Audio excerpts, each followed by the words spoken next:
Hi, my name's Jason Rowe. I'm a freelance photo and video stock photographer and also a writer for the photography blog site lightstalking.com.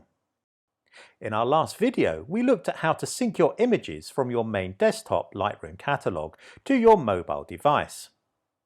If you missed that video, you can catch it here. In that video, we said that one of the reasons you might want to move your desktop images to a mobile device is to post them to Instagram. And today we're going to look at how to do that. We are using an Apple iOS device, but I would imagine the procedure is similar using Android devices.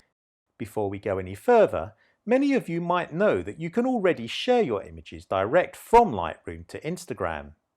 However, some of you may have noticed a fundamental problem with that, and that is you don't get predictive hashtags. Although this method is a slightly longer procedure, it allows you to maintain the predictive hashtags as well as many other useful Instagram features. The first thing we're going to do is head to the collection that we created in Lightroom Classic on our mobile device.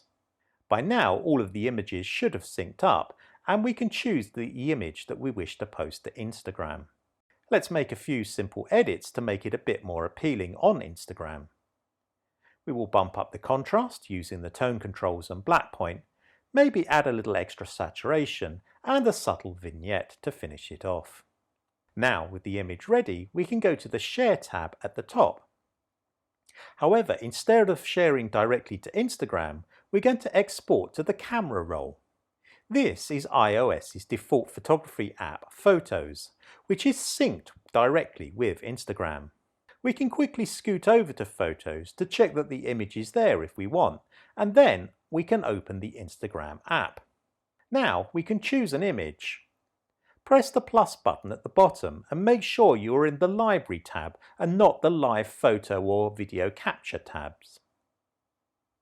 If not already there, select the Recents album and you should see your newly exported image as the main shot. I generally apply a crop as I prefer my images to look more natural, as if they are from the camera rather than in the default Instagram square crop. Click Next and then Next again. You don't need to do any further editing as you've already done this in Lightroom Mobile, which has much more powerful editing tools. You are now presented with the caption and tagging screen as well as the location and people tagging options, something that you don't get with direct Lightroom export. You will also see the predictive hashtags, very important if you want to get your image seen. So there you have it, a slightly longer procedure, but one that allows you to maintain full control over your Instagram posts.